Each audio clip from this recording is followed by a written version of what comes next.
AG. As someone who deals with all manner of toxic commentary, varying attitudes, and just generally awful people, how do you let some steam off the valve?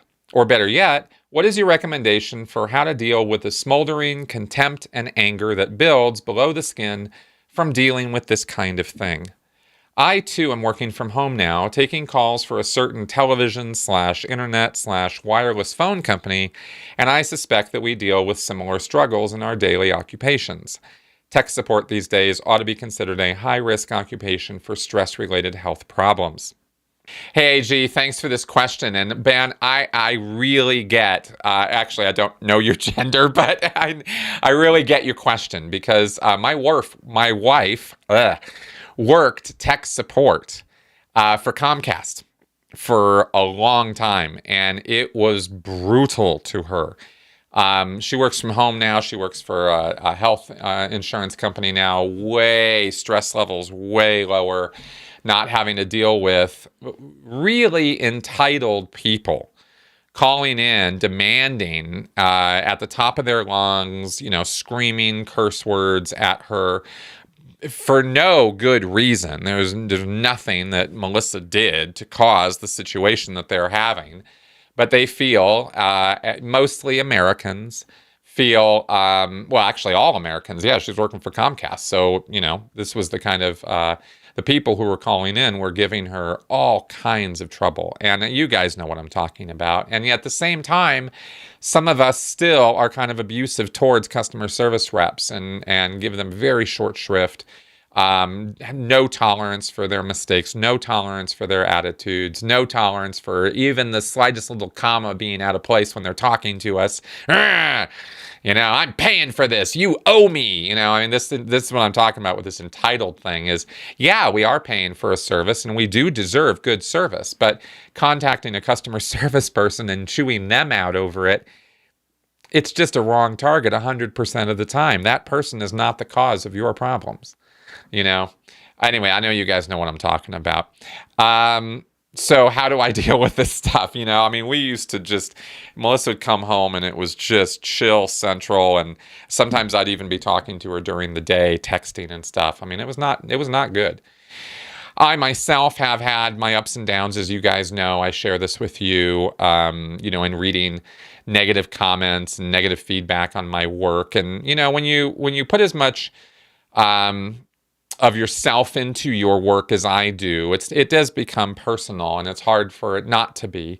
So, and I think that's true across the boards for a lot of people at their jobs, because they're not just drones, and we want things to be good for others. We want to feel like we're making a difference. We want to feel like we're a positive contribution to the world.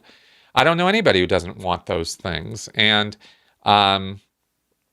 it's hard, when you get it thrown back in your face, told how wrong you are, told how horrible things are. And of course, the stresses of the current environment and our current situations are not helping this at all.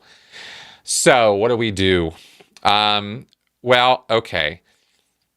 The self-care is the most important care. And it is vital that we have chill time every single day. I have grown to learn about this over the years. I didn't used to give myself or afford myself time off or chill time. Now it is absolutely a necessity in my life, and I can see why.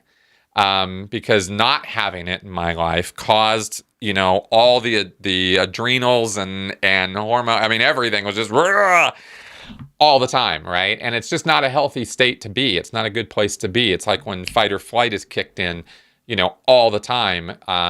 That's the sort of thing that creates what we now know as PTSD or complex PTSD. So it's not a good place to be. You're going to stress yourself out. You're going to stress your body out. You're going to wear it out, literally age it, prematurely. And that's not good. So before counseling, before anything else, it is the basics. It is diet, it is sleep, it is chill time. Those three things are absolutely vital on a daily basis. You must get enough sleep. If you want to create a psychotic person, deny them sleep.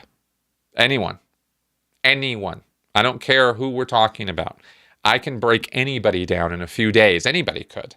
By denying them sleep.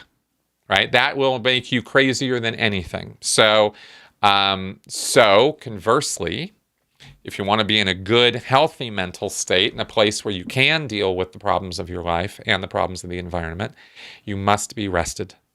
And then, of course, the second thing is food. This has to do with energy levels, and it has to do with, your body running right. And when your body doesn't have the energy that it needs, and the brain, by the way, is taking up 30% of your body budget.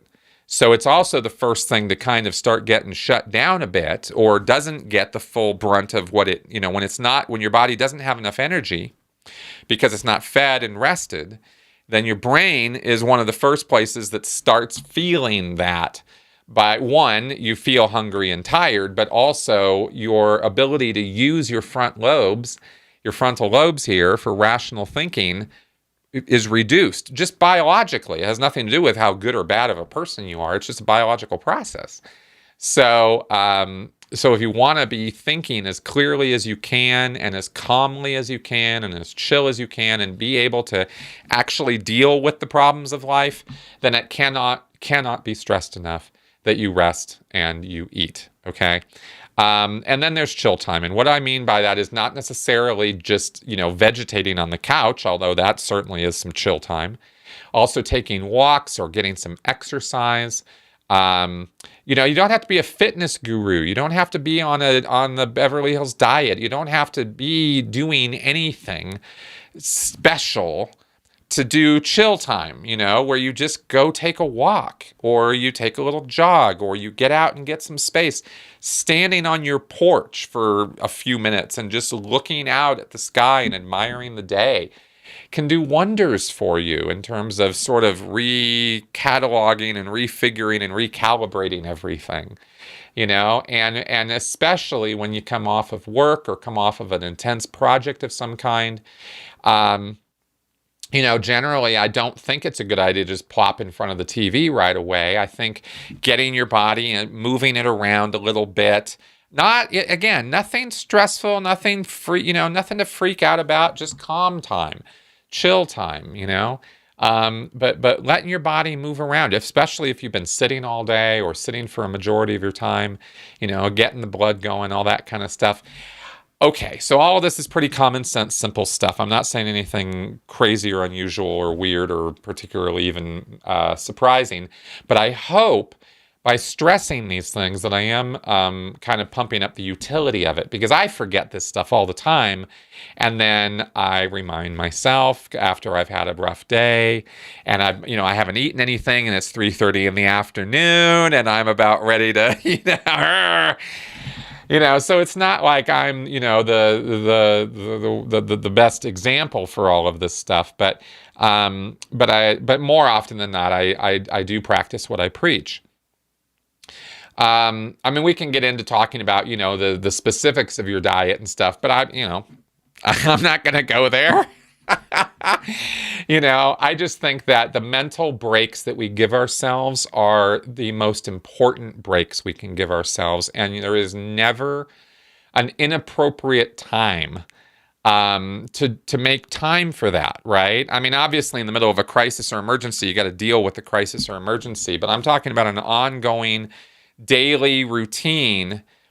It's more important than you realize to give yourself that time, no matter how much you think you don't have it or don't deserve it or can't afford to take it or whatever. Okay, it really, really is. You will find that if you do that and you can face the day with a calmer, sort of thing, then social media won't be so disastrous, won't be so triggering. And if you feel yourself being triggered by social media, by the news, by what's going on, by people around you, again, this is where taking a break, giving yourself some chill time is the single best thing you can do for yourself in that moment. It might not feel like it. It feels like bopping this guy in the nose, or, letting them have it with some ripper or one-liner or insult on social media, or, someone's wrong on the internet, and it seems in the moment that that's the right thing to do. But you know what? It never is. It never is. I have had so many regrets about, just harshly somebody with a zinger or something. So as far as, as far as the contempt and the anger that builds up, I get it. And I have to remind myself about people's basic goodness all the time. I have to remind myself that other people are suffering the same way I am, and it's entirely possible that the jerk that I'm having some fight with on the internet, or am receiving nasty communications from, and even from tech support, you're getting these calls from people who are irate, fit to be tied, ready to hang you. Those people are just people too, and they are struggling, and you don't know what the specifics of their life are. And we are so quick to judge and so slow to forgive or think twice about the conditions of other people's lives. We project our own lives onto other people, think that their problems are no big deal, and look at my problems and, you got nothing going on.